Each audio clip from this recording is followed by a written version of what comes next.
Welcome back to episode 3 of the Print on Demand Playbook podcast. We're your hosts, Kerry, Egeler, and Adrian Von Arx. We're super excited to be here. In today's episode, you definitely want to stay tuned because we're going to be talking about AI for print on demand, for art, generating art. I mean, so many cool things we talk about in this podcast. ChatGPT, DALL-E, the new image creator, text to image inside Canva. So you definitely don't want to miss it. AI is taking over the world. Let's do it.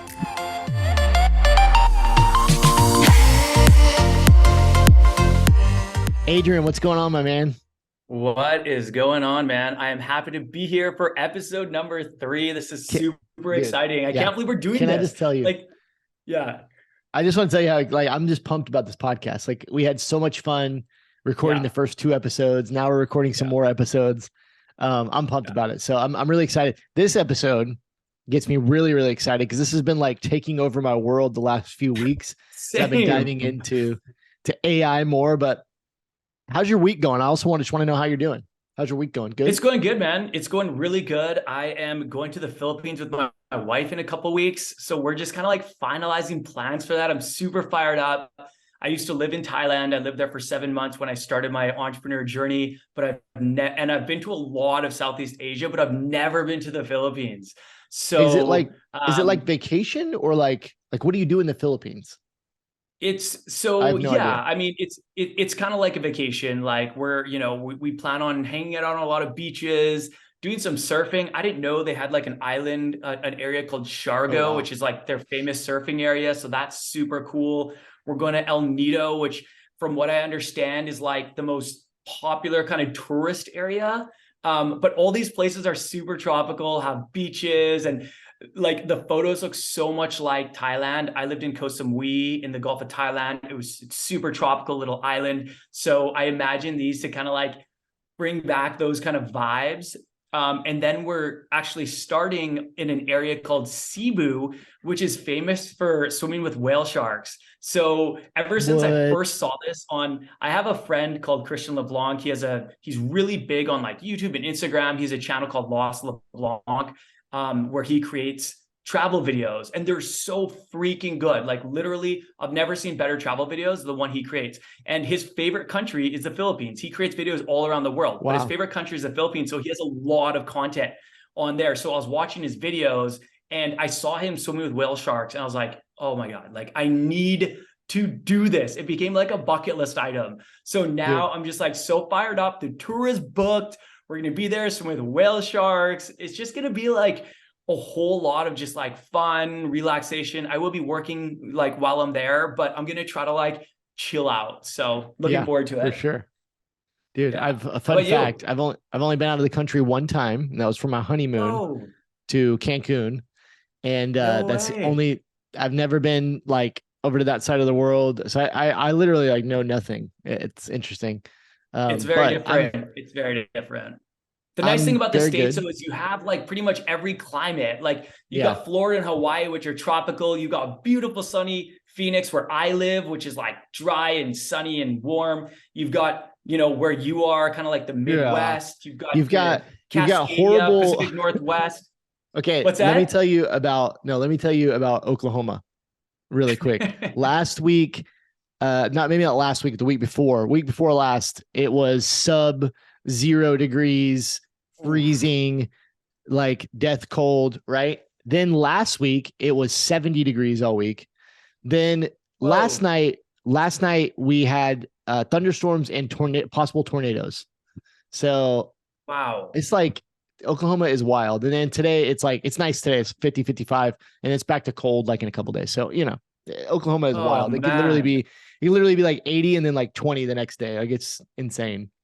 That's crazy. It kind of reminds me of Denver a little bit. When I lived in Denver for a year, like the weather, it was just like freezing cold one day. And then like the next week, it could be actually warm. It was very just temperamental. I never really knew like what Oklahoma weather was. All I know is that there's lots of tornadoes. Maybe that's, maybe that's just like. It's true. I've never seen one. I've lived here all my life, never seen a tornado, but they've definitely been close to me. And I kind of like tornado weather. I'm kind of weird, but I like the spring. I like the monsoons we get in the summer here in Phoenix. So I feel you, man. You could call me a weirdo too. I love monsoon weather. Like my wife and I will like turn off our lights. We'll like open the blinds, maybe grab some wine, and we'll just storm watch out our window for like half an hour. It's amazing. It's beautiful. I love it. I love sitting on the porch when it's just like humid and warm and there's just like tornadoes, not tornadoes, but like the clouds and like giant tornadoes coming that way. Like there's very much like a specific feeling in the air when it's like tornado weather. Like it's just interesting. Anyways, we got to dive in, man. We could blabble on here forever. Let's dive in. Very excited for this episode number 3, AI for art and print on demand. Mainly what we want to talk about today is how you can use the power of AI, how you can leverage it in your print on demand business. And I just want to start by saying that, AI is a hot thing right now. A lot of people talking about it. And I was really I've been aware, I listened to some podcasts that talk about AI and different things, but really these last couple of weeks I've been diving into it with the mindset and the framework or the frame in my mind of thinking, how does this apply to print on demand? If you have a print on demand business, obviously, we do print on demand. And so how does this apply to us? And I've been really kind of coming up with these kind of like step-by-steps. Okay, this is how you can actually use it right now. And so it is incredible. I know we're really going to like dive into it super deep. So many incredible use cases for it. And that's kind of what I want to talk about today. I want to talk about the tools. I want to talk about how you can use it, kind of what some strategies are, and the ways that I've really just been using it the last few weeks here. And I'm super pumped to dive in. So let's do it. So let's start by just talking about. Oh, good. Yeah, no, jump in. I was just gonna add one thing real quick. Like, I feel like AI came out of nowhere. Like, me too. ChatGPT was dropped in November, like literally 2 months ago, less than 2 months ago. And now you're hearing about AI everywhere. I feel like in October, September, like you didn't hear about it nearly as much, right? And I think a lot of people are just hearing about it now for the first time. And they're hearing like, oh yeah, it's new, it's cool, but it's got a long way to go. But like you and I were talking about this before we hopped on this podcast. And we were saying like, we're already using it. Like we're already finding ways to use it for our businesses. And I think that I want to let people know, like, yes, it's not perfect and it's going to continue to improve over time. But guys, like you can use this now. Like you can use this to save you a ton of time, and you can even use this to save you money right now. And I think in a lot of cases, as we talk about it more, people will kind of get a better understanding of that. I think in a lot of cases, and not only is it going to save you time and money, but it's actually going to make your products and artwork even better than you can do yourself. Obviously, there may be people listening to this podcast that are like amazing artists, and this episode is not meant to like poo-poo on your art. I'm sure you're amazing, but in a lot of cases, a lot of people that we work with, we both have our courses and programs. A lot of people that we work with, like we're not artists. I don't consider myself like a graphic artist. And so these tools, oh my gosh, they just make it so much easier and quicker and faster and cheaper to create really high quality stuff in a lot of different ways, right? Yeah. So let's dive into that. Content, art, so many ways to use it. Let's start off by just talking about, so for people listening out there, maybe you just like, you might be listening to this, you're like, AI, artificial intelligence, like I can't even wrap my mind around that. What is this? What are we talking about? And listen, I'm definitely not a coder. I don't have any experience in that. Don't know anything about it. But essentially what we're talking about here is using technology and using software to do tasks for us or give us information. That's essentially what we're talking about, right? You think about all your favorite softwares and they do all these different things. These things we're talking about are simply, code and robot type stuff that's able to do things for us or create these things very quickly and efficiently. And so we talked a little bit about why you should care about this. And the big reasons you should care about this, if you're a print on demand seller, if you're in apparel, you have any kind of online business, is that these AI tools can write emails for you. They can write ads for you. They can write sales copy for you. They can write product descriptions for you. Those are just the text things. Yeah, content, blog articles, content, social media. They can give you ideas for t-shirt designs and apparel designs or any print-on-demand products, ideas for videos, ideas for content, right? But then when we take it this step further, some of these tools can actually create art for you that you can then put onto print-on-demand products and sell, or you can sell in different ways via maybe digital files, digital art, different things like that.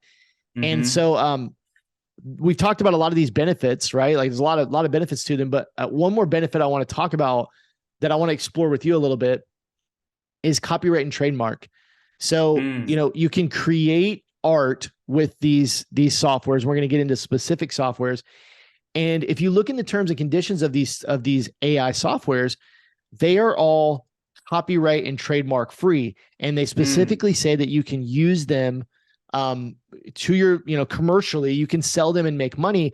And there are no like stipulations around that. You simply just ask these softwares to create some art for you. It pops out a piece of art.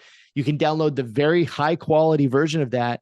And then you can do basically whatever you want with that art because this is original art.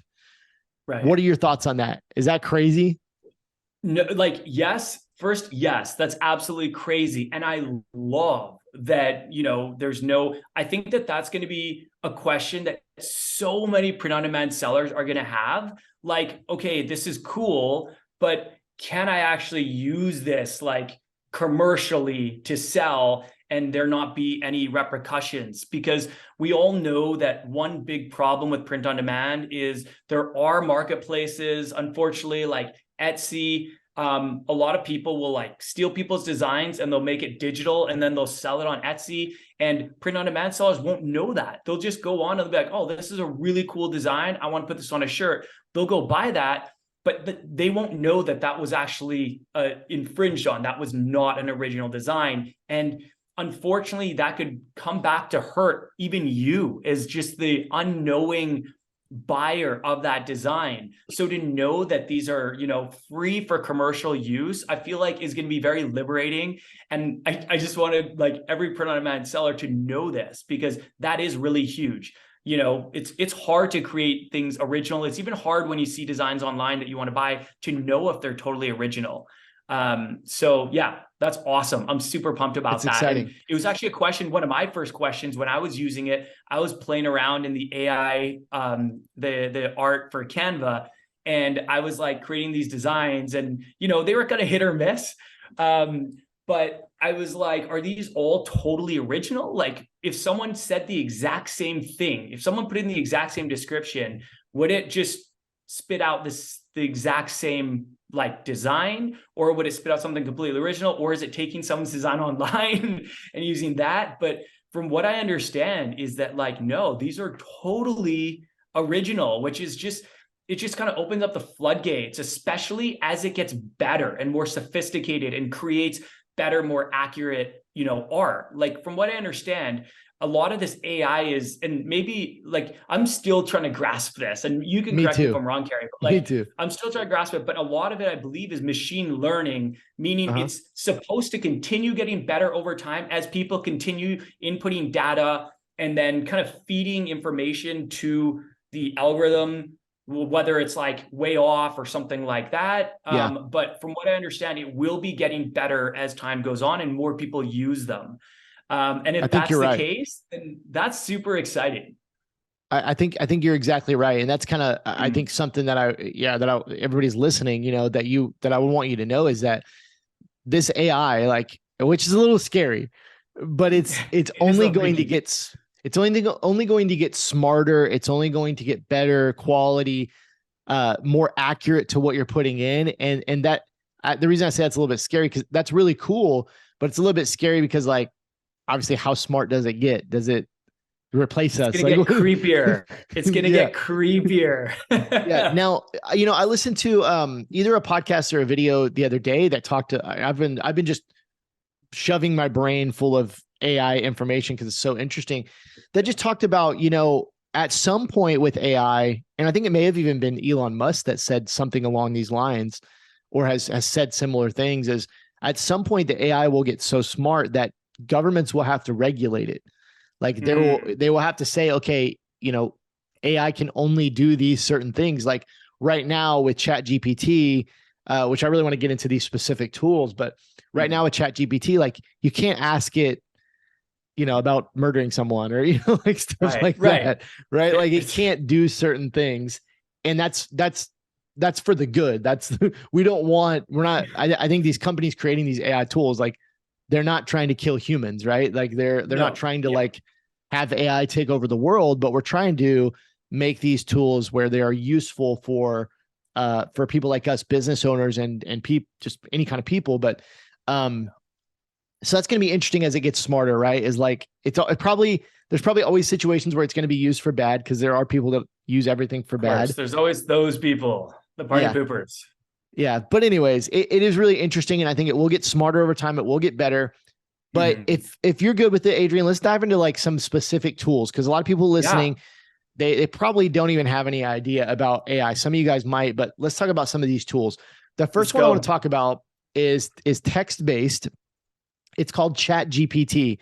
It is probably the most popular of all the AI tools. And basically what it is, if you're not familiar with it, you can go Google it, ChatGPT, which is, Googling it is an interesting thing to say, because a lot of people say it's going to replace Google. This has been a big topic of discussion. But what ChatGPT is basically you just ask it anything text and it will give you text answers back. It will talk to you. It's a chat tool, and you can ask it pretty much anything. Obviously that's not violent or, some different things. You can ask it anything and it is shockingly good. One thing I want to add before we just talk about it a little bit more is just to kind of give you a gauge on how fast this is taking over the world. Is ChatGPT got to 1 million users in like 10 days from launched to 1 million users in 10 days. And I've seen charts where they kind of compared that to some of the bigger companies like Google and Apple and all these kind of things. And, Amazon, some of these companies took months and months, 3-6 months to get to 1 million users. Some of these companies took years to get to 1 million users. And this ChatGPT tool, 10 days. And it is mind blowing. So do you want to talk a little bit more about how you've maybe used it? And I'm happy to jump in wherever. Yeah. Okay. So after we talked about it in our episode number 2, predictions for 2023, we talked about the rise of ChatGPT.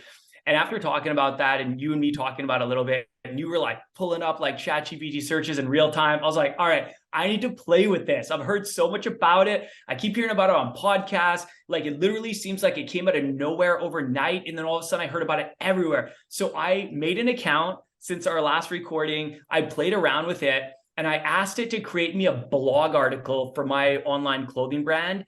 And it was amazing. Like it was absolutely incredible. It was kind of like a top 10 list. I said, create this top 10 list on some subject in like written in a casual tone. And it just spit it all out, maybe within a minute, 2 minutes. And I was like, first of all, this actually does kind of sound like my writing. And secondly, this is about as good as it would have been if I wrote it, except I would have spent insane amount of hours like researching and trying to find all the sources and like trying to figure out what to use in it and stuff. Like I remember I created a blog article a while ago and I spent hours on it. And like now with ChatGPT, that could have been reduced to probably 30 minutes. I would have just had ChatGPT write it out. And then I would have just combed through it. You do want to go through this stuff and just make sure it's all accurate and, make any little tweaks, but it does like 80 to 90% of the work for you. And I was just blown away. I was like, wow, like I had put very few blog articles out because of how long it took. And blogs, it's kind of SEO, it's kind of the long game. And so there's not as much incentive as there is for spending that time on things like running ads or like something that has a quicker return. So I think a lot of print on demand sellers, they're kind of like, they're intrigued by blogs, but they're not overly excited about it. And when you think about it, they're like, well, I either got to spend a whole bunch of time writing these blog articles, which aren't going to have an immediate effect on sales in most cases, or I got to hire somebody to write these blog articles. But with ChatGPT, that kind of solves the problem. And I think that a lot of print on demand business owners, I wouldn't be surprised if we saw a lot of them creating blogs and just pumping out content like at like a crazy clip that we've never seen before, because they have this like super helpful tool that does most of the work for you. That's just one of so many ways print-on-demand stylists can use it too. Like, it's crazy. We can, and we talked a little bit about, you talked about blogs, but I mean, product descriptions, right? Like all you do with ChatGPT is you say, write me a product description about a product. You could say about a piece of jewelry that says this, says, I love you, mom on it. Right. Or like, write me a product description about a t-shirt that says, whatever. And it will just pop out a product description. Social media posts, if you want, like, you could ask ChatGPT, write me 20 tweets about XYZ, all that stuff. But I think my favorite way that I've used ChatGPT, and my favorite way that I've been using it more is for idea inspiration for pretty much anything, like just ideas to get inspiration. And before I was using ChatGPT, I would go to Google and I would be searching Google, right? Like trying to find. But now with ChatGPT, so as an example, while you were chatting there, I went on to ChatGPT and I said, you can do things like this. I said, give me 10 ideas for a t-shirt about monster trucks, right? And so it popped out 10. They're shockingly good. Like they're very good. Like monster truck fan for life, born to drive, born to crush it like a monster truck. And then I said, well, I don't like those. Give me 10 more. So then it came out with fear the monster truck, power and glory monster truck, like just all these awesome ideas, right? Another one I did the other day was I said, can you tell me some design ideas for a funny t-shirt about dogs and wine, combining niches together? The first one it gave me, wine not adopt a rescue dog, whine a little, bark a little, right? Like, I just want to drink wine and pet my dog. That's awesome. Wine not take a walk with your furry best friend. Like, it is like the inspiration for designs. You can enter your niche and say, for this kind of product, give me ideas, and it will do that. Facebook ads, Instagram ads. You can have it write copy for those. The list just goes on and on. But I just think that as business owners who are trying to be creative so often, right, in the print on demand apparel space, we're always having to be creative. Write this, create it's exhausting. that. And so I constantly just find myself staring at a blank page, like, what do I do next? Right. And now I have this chat assistant that I can just ask it, give me some inspiration on this topic. And it does a shockingly great job of giving me like really good ideas. So that's pretty awesome. I totally agree. I actually did the exact same thing in ChatGPT. I wrote 10 popular funny fitness t-shirt ideas, and they're good. Like sweat really is fat crime, gym and tonic. I thought they said rum. Sweat is my fairy dust. I lift, therefore I brunch. Sweat is fat cussing. Like these are actually pretty hilarious, and a lot of them are ones I've actually seen before. So I don't know how they're coming up with these, but like they're good inspo. And I also did the cross niche. I said come up with and this was actually in the Canva. So we're talking about ChatGPT, but there's also the AI for Canva now. And I was using the Canva feature and saying come up with ideas for cats and books, because there's a lot of overlap with cat lovers and book lovers, right? And so it was cross niche, tell me things. And it came, I don't have it right in front of me, but I remember it was cats and books are perfect. That was one of the ideas. And I was they're actually, most of them are pretty spot on. In this one about fitness, there's one that I would probably say is not spot on, where it says, I'm not arguing, I'm just yelling. Oh no, never mind. It is spot on. I'm not arguing, I'm just yelling because I'm lifting. I thought it said, I'm not arguing, I'm just yelling because I'm right. But even that, all 10 of these could be shirt designs. And it's just crazy. Right now, a lot of people hire freelancers to create content for them for social media, to write blogs, for email marketing, that kind of stuff. And honestly, the stuff I'm seeing from ChatGPT is at the same level or better than a lot of these freelancers that you hire. And of course, there's different levels of freelancers. There's some that are unreal, and I'd be shocked. Sure. Like these guys are the best of the best, and they're, but then there's the ones that, you know, you don't pay so much for, and maybe they're not English as a first language, and you know, they're just like, they're newer, not as experienced. And like, I think ChatGPT could write something as good as a lot of, you know, those people. And like, I don't let's be want to see real. people lose jobs, but I do love finding ways to help print-on-demand sellers save money and save time. And that's what we're here to do. Like, at the end of the day, we definitely don't hope that this like puts people out of work. We hope that it's a tool that helps people make more money and helps people find more opportunity. But I was going to say, you know, another point that's not really for this podcast, but just interesting to add on to your conversation you were just having is the reality is there's going to be a lot of people that, you know, you could hire to freelance that are just going to be using this tool. Right? Yes, like, totally. Totally. Like, I was literally just going to say the same thing after you finished talking. I'm like, dude, these freelancers literally could just like be hiring, you know, put out their rates and then use ChatGPT and send it over. And I don't think that's like the honest or kind of like, you know, moral thing to do, but people are always trying to find ways to game the system. And I bet you anything, there's going to be people doing this. It's smart, but I don't think it's ethical. You know what I mean? Yeah. I totally hear you. Yeah. So anyways, so moving on. So just the last thing to kind of add to ChatGPT, and then I want to move into the art because that gets me really excited as well. ChatGPT is free, and it doesn't cost anything at all. There's no trials or anything like that. And, you know, from what I understand, like, it's going to be free. Now, the other tools, we can't say the same thing for those. And sometimes some of these are already paid tools. But ChatGPT, from everything I've read, the founders are like, no, this is like a Google. Like, this is going to be free, you know, because they want it to change the world, not just be, you know, this little tool that you use. Like, I mean, Google has changed the world, definitely, you know, over the last 20 plus years. So ChatGPT is free. I want to dive into the art one thing side. About that? Yes. Go ahead. Can I say one thing about that? You know, making it free doesn't mean that they're not going to make money. How do you think Google makes money? Advertising. Ads. So you don't think that eventually ChatGPT is going to have ads? Maybe print-on-demand sellers will be having ads on ChatGPT. Who knows, right? But like, there's other ways for them to make it money and keep it free to use for people like us. And if that's going to keep it free, and it means that print-on-demand sellers can have free access and get all this value and just have to see some ads, that is so worth it. It's like, you know, similar to Google.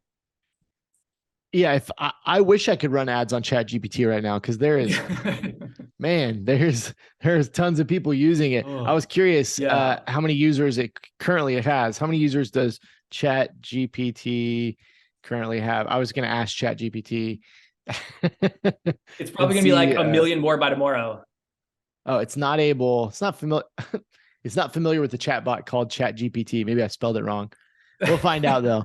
But it's probably tens of millions at this point, because those numbers are really old. But anyways, so let's talk about the art. So I think the big question people would have. So first of all, when we talk about art, basically what we're talking about is you can give a software, not ChatGPT does not do this, but we're going to talk about some softwares that do. You can type in a text prompt. I can say, show me a picture of Adrian Von Arx sitting in the Philippines on a beach, right? You can type in a text prompt and it will create that image for you. And it's wild. It is just wild. But I think the big question people will have, like, and the big like kickback is like, oh, the art's not going to be any good. Like, computers won't be able to interpret it. And I just want to, like, anybody that's listening out there, if you are skeptical of this technology, like, some of them do stink. And we're going to talk about that. Some of the software stink at this. Some of them are shockingly good. And I don't even think, Adrian, you are aware. I need to actually show you some of these. I don't even think you're aware of how incredible this can be. It's pretty shocking. Yeah. So, I mean, totally. I want to see them. Like, all I've actually really played with on the art side of things is the Canva text to image AI generator. And, you know, I'm sure it's going to get better. Right now, the results were very mixed. I would not say that I would use any of the art that it came up with me. I didn't spend a ton of time on it, but it didn't really meet my standards. And I think a lot of print-on-demand sellers will agree, but I do think it's going to get better. And I'm excited to hear about these other ones because, you know, it doesn't, Canva text to image AI generate isn't the only one out there. The only reason why I like why I wanted to get to know this one is because I use Canva, you use Canva, so many print on demand sellers, like this is like a flagship tool for us. It's something that I'm in every single day. And I think a lot of other print on demand sellers would agree. So like they already have access to this.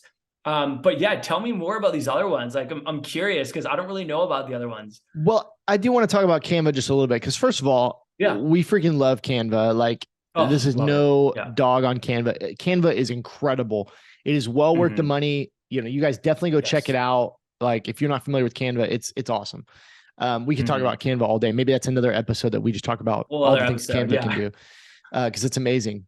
But the text to image feature, it's just not on the level yet of some of these other softwares I'll talk about. Sure. And, you know, we both saw a video from our buddy, Ryan Hogue on his channel. Shout out Ryan. He's awesome. You guys go check him out. Where he went over the Canva feature.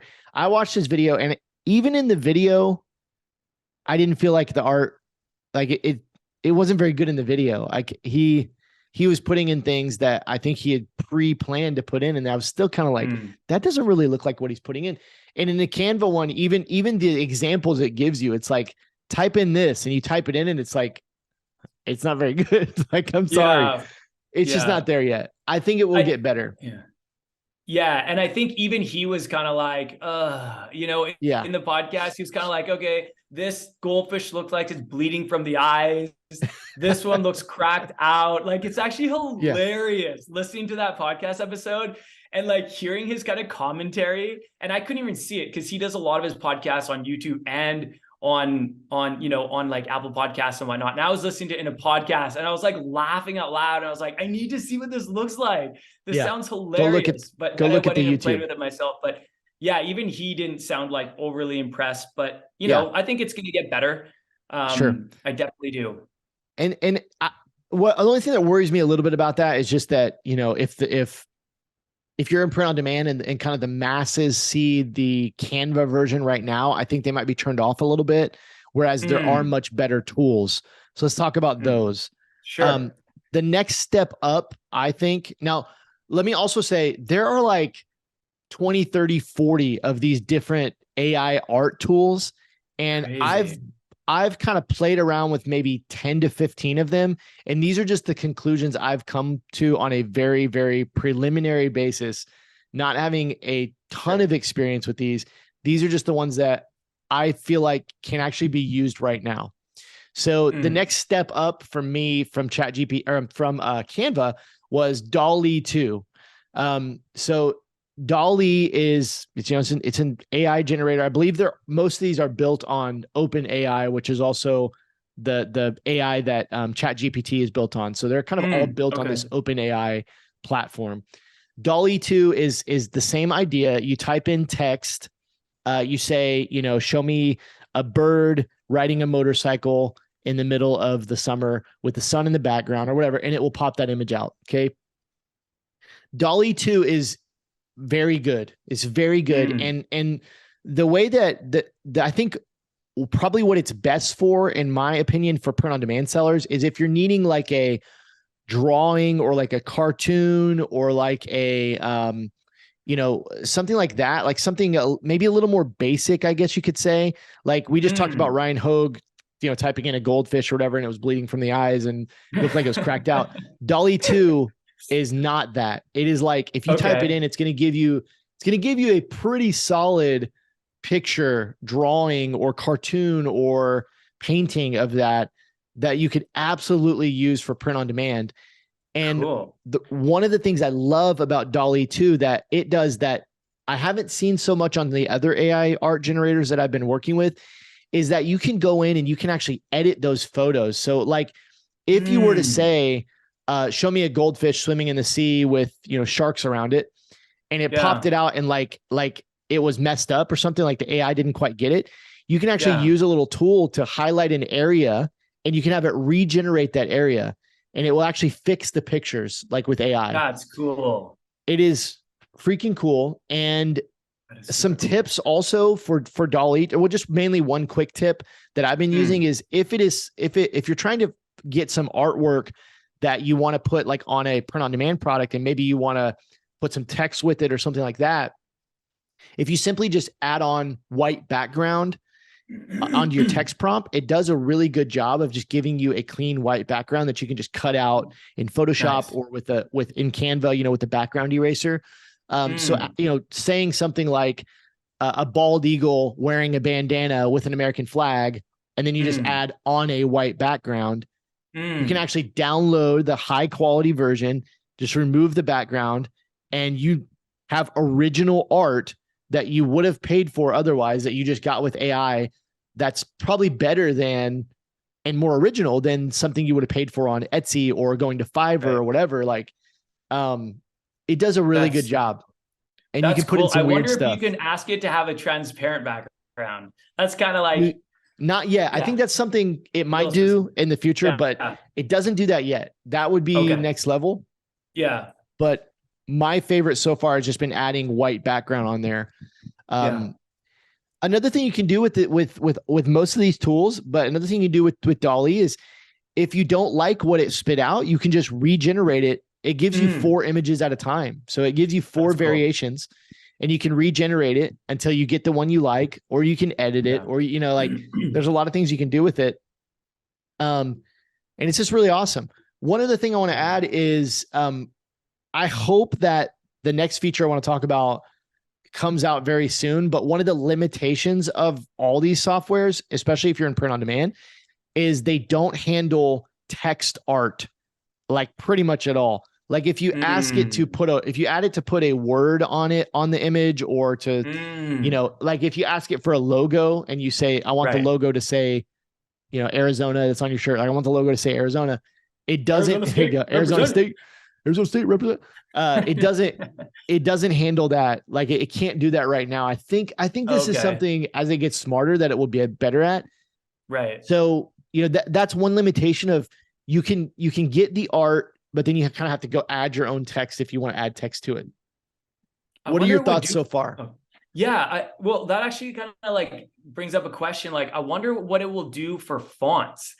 Like there's always trendy fonts. There's always popular fonts. I talk about it a lot on TikTok, and like, there's always new ones coming, and like, how's it going to do that? Like it can't probably, a lot of those fonts you need a commercial license for. So not all of them, but a lot of them you do. So I wonder if it's just going to be in kind of like these wacky, like not official fonts. Like, what do you think? I don't know. Like, like, can you say like, oh, create me like a shirt that says dogs and coffee in Arial black.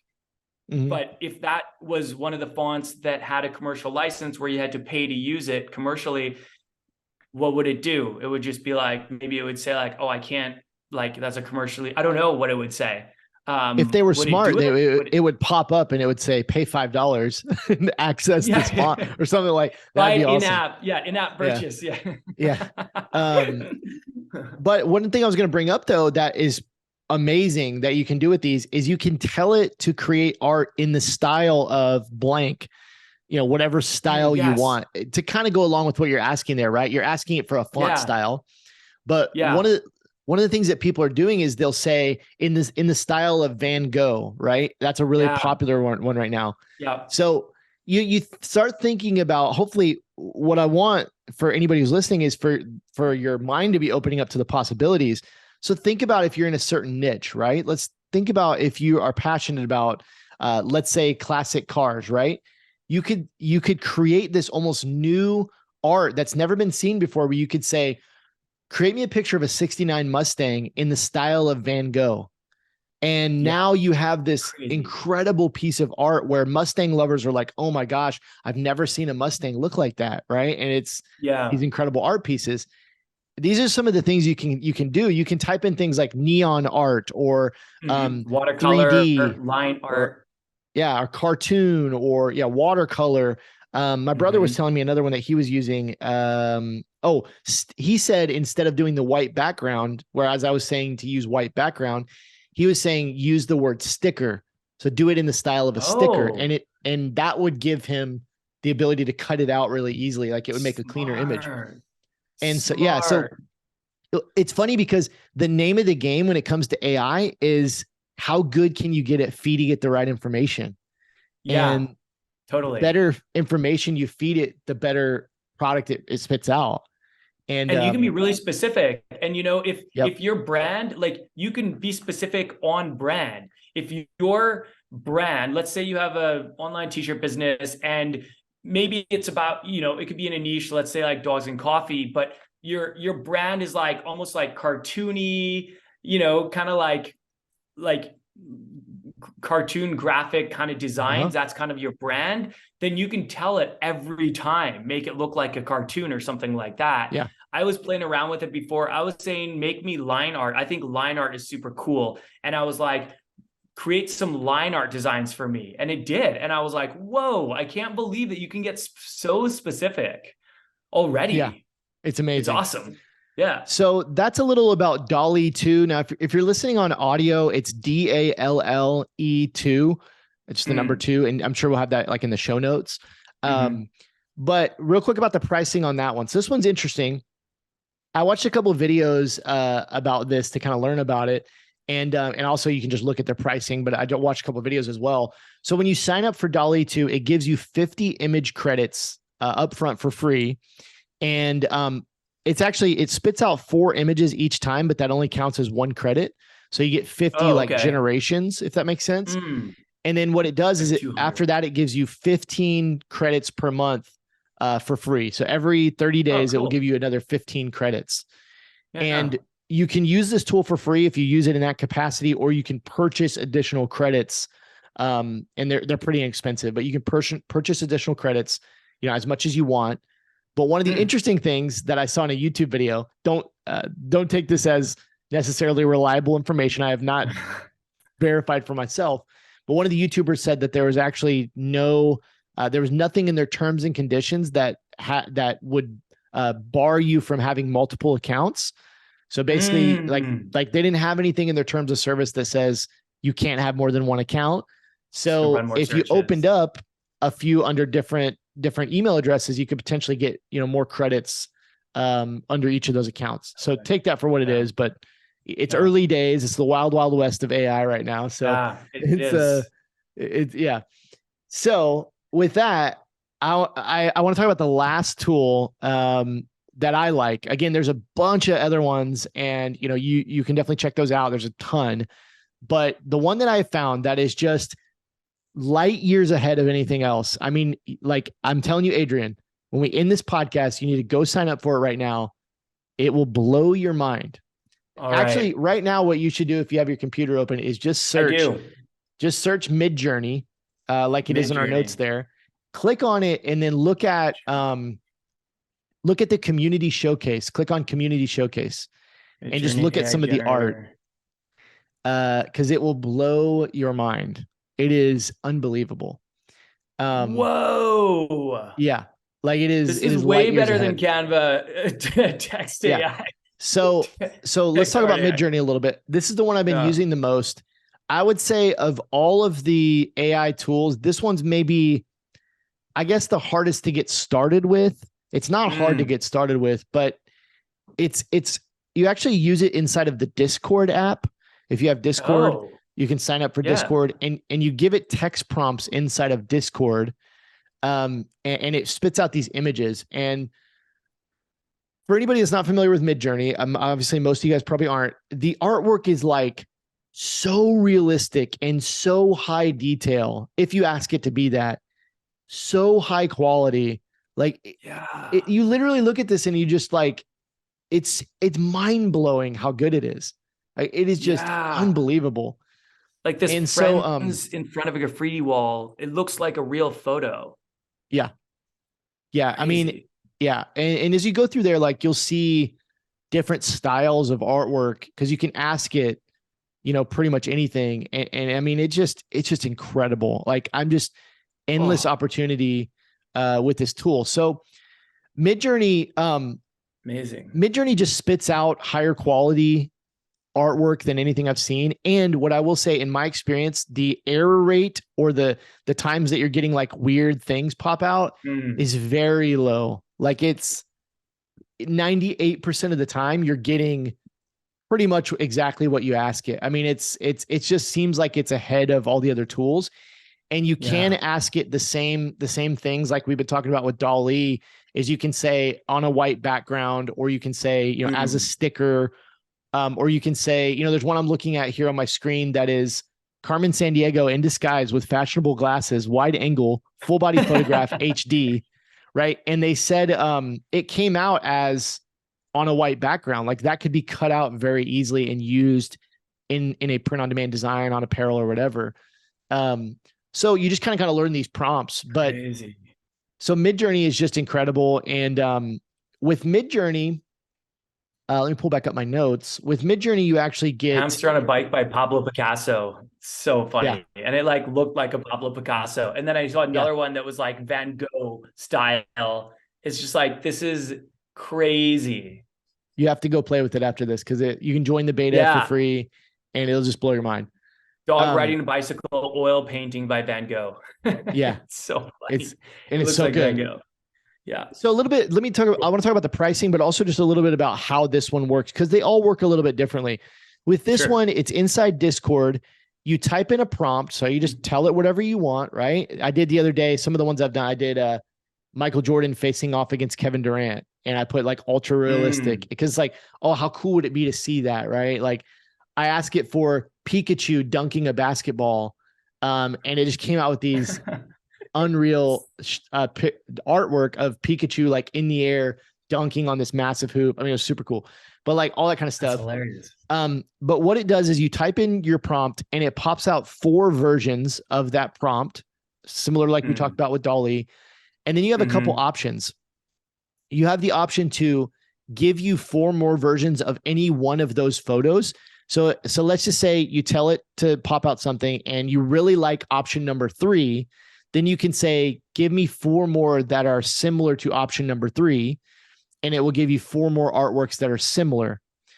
And then the other thing you can do is you can actually upscale the one that you want. So once you find the art that you want, you can press the upscale button and it will make it very, very big and high quality. So you can download it. You can use it on print on demand or whatever.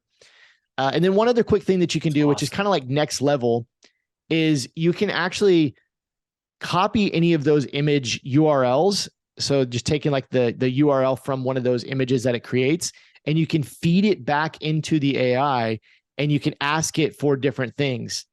So that's kind of how you could combine niches, or you could make similar art. So let's say you typed in neon art. Okay. You just type in neon art. It pops out these abstract art pieces. But then you take one of those images, one of these abstract art pieces, you feed it back in and you say add cats to it. And then you have cat neon art, abstract cat neon art with cats in it and different things. And that's a really cool strategy to like come up with really cool artwork that's niche focused. I've seen some awesome stuff when you start doing that. Like it's awesome. Cool. Very, very cool. So man, Midjourney is go ahead. Do you have questions, thoughts that you want to add on that? No, man.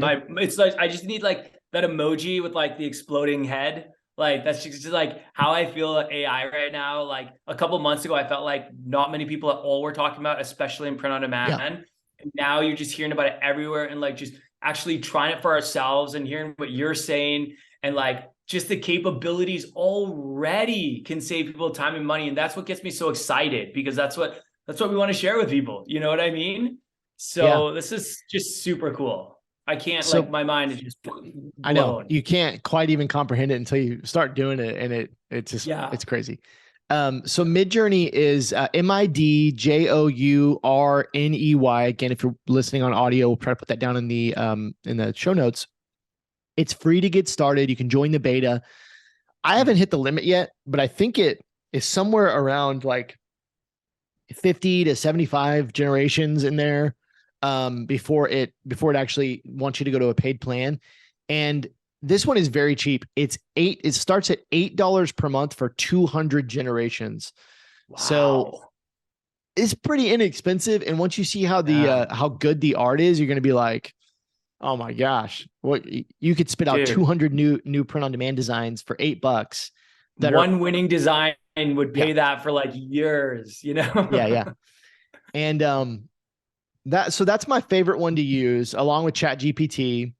Mhm. Um, the last thing I want to talk about, but I want to stop before I get into that. But the last thing I want to talk about is just like the strategy, right? If you're a print on demand user, how do you go from Mhm. nothing to actually having a finished artwork? I want to talk a little bit about that. But Mm. Adrian, do you have anything you want to add before I kind of go on There, with that? yeah, so there's one more thing that I did want to mention, and this is just going back to Canva for a sec. So Canva also, aside from the Canva for art generator tool, they also now have an AI-powered writing assistant called Magic Write, I believe, which you can use to do a lot of things, but you can use it to write product descriptions for you. So all you need to do is just create, like, put some text, say like, something like write a description for a cat and coffee or a cat and books t-shirt, and then it'll write a description for you. And even if it's not perfect, it can get you a long way. I was actually pretty impressed, to be honest. I played around with it. Sometimes it was kind of off, and I was like, eh. And then other times I was like, I can work with this. Like, this Yeah. totally did save me time, and I can just make some tweaks. And to use that, it's actually really simple. Like, I think everyone has access to it. I have the upgraded Canva account, so I don't know that for sure. But essentially, you just go to create a design, select doc, then you hit the plus button, select Magic Write, and then you write a brief description of the design, and it'll spit out a product description for you. So It's awesome. like, kind of like ChatGPT, but if someone is like much more familiar with Canva and that's kind of where they feel more comfortable right now, not only do they have like an art AI feature in Canva, but they also have that. And I think that that is even more valuable than the art feature, because I think it's kind of better than the art feature right now. So I just wanted to mention that like that's available for people to use, and that's going to save you time. Yeah, for sure. I think Canva is definitely on board with all the AI stuff. And if you're already a Yeah. Canva user, like Cool. having those tools right there without having to go find them somewhere else, like it's awesome. It's really cool. Yeah. So I love Yeah. it. All right. So I just want to kind of wrap this one up by talking about how I would recommend, I guess how we would recommend, I don't want to say we, but how I would recommend that you would use this, or kind of a strategy for you, step by step. If you're like, this is all really cool. I think it's really cool, but how do I put it into this palatable kind of method? So here's how I'm using it. Number one, come up with ideas using ChatGPT, completely free. Go out to ChatGPT and start asking it for ideas for whatever product you're wanting to sell with print on demand. It could be wall art, it could be mugs, it could be t-shirts, hoodies, name something, skateboards, right? Ask it for ideas, right? And it's going to spit out a bunch of things. Then you're going to need some artwork for that idea. Select the ideas that you want. Now, if you ask ChatGPT for 10 ideas, you could do all 10 with these AI art generators. Absolutely. But just ask it for ideas, talk to it, and see what it comes out with to get some inspiration. Next, go to DALL-E 2 or Midjourney and start asking it for the art that you need, right? If we mentioned, like if you're doing cats and books, you might want a drawing of a cat reading a book. So you go to Midjourney and you say, give me a drawing of a cat reading a book sitting on a chair with a white background or as a sticker or some of these things that we've talked about, right? And get the art that you need from one of these AI generators. The next step, once you've got the art, you've downloaded it, put that art into something like Photoshop or Canva, like we've been talking about. Bring that art over to Canva, right? Yeah. Remove the background, get it to where it has a transparent background, and then you want to add your text. And going back to the first step from ChatGPT, what we were able to do is get a bunch of these text ideas for text to put on these products. So we would go to Canva and we would pop in that art, and then we would add the text that we want, customize the font, right? And once we have that product ready to go, we download the image, and then from there, it's the same as always, right? We load it right into our print on demand app, and we're ready to sell on our Shopify store or Etsy or wherever you're selling. Love it. That's how I'm looking to use it for print on demand. The only other thing I would add to that, and I want you to chime in as well, is it gets a little bit easier if you're doing stuff that is more abstract or doesn't require text, right? You can get finished artwork from some of these AI generators that might be just incredible abstract kind of, but you could add a niche in and have something about it be nichey, and then you could put that on wall art or canvases and different things like that. So that removes some of those steps, but that's kind of the process right now. What are your thoughts? Yeah, no, I love that. That's how I would use it too. I mean, if we're only talking about art, then yeah, that would be the primary way that I would use it. If we're talking about other capabilities like blog articles, maybe writing some emails, some content creation, creating captions for social media posts, there's so many other ways that, that I'll be using this as well. Like I said, I just used it to create a blog article the other day. And yeah, I mean, Canva alone can do so many things. This is just I want to encourage people to try this out for themselves and see if it can save them time and maybe money. Because if it can, what are you waiting for? It's free, it's available. Imagine how many more blog articles you could pump out versus your competitor who's hiring like a freelancer to write their blog articles. Maybe they drop like one a month. You could be dropping like one a week or more, and they're going to be like, how's this person doing this? But you can give yourself a competitive edge already by using this stuff. And I think that more people are going to start using it. I think it's going to get more widely adopted. So there's always that kind of like first movers advantage. I always love to be early on with new things, because before, things catch fire, especially like advertising, for example, if you were an early advertiser on Facebook or Instagram, you had a huge advantage. It was so profitable. And things like this, without everyone else using it, I feel like you can have a leg up on a lot of competitors, and they're going to think you're paying so many freelancers to do all this stuff or have employees. And little do they know, it's just AI pumping it all out for you. Dude, I'm so pumped. It's crazy. I'm so pumped for what it will do for not only, print on demand sellers, but I mean, so many different types of businesses. I tend to be, an optimist. I tend to be positive. This is going to do good for the world and do good for entrepreneurs. Right. And, so I hope that you guys have that mindset as well of how this can enhance the world and not take away from it. But I'm pumped, man. I think that wraps it up. Any final thoughts? Cool. Yeah, no, I think that's a great place to end it off. I'm sure people maybe are feeling a little overwhelmed right now if they're brand new to this, but hopefully super excited as well, because the possibilities just seem endless at this point. I was intimidated by it. I thought it was going to be super difficult. And what I found out was it was actually really easy. It's not hard. And that's totally. So I think a lot of people listening, you might be thinking but this is probably really hard to use. It's not. It is so easy to use. I really challenge you to go out there and give it a shot. Use some of these tools we talked about in this episode. Yeah, it's as easy as it sounds. I am not a techie person. I've never really been a techie person. I would love to say I am, but I'm just not. I don't feel like I'm super technical. And this was so easy for me to use. I don't care if you're like 10 or 70, you can use this. Just go out and play with it. It's that easy. It's awesome. All right, we'll see you guys in the next one. Sounds good. Take care.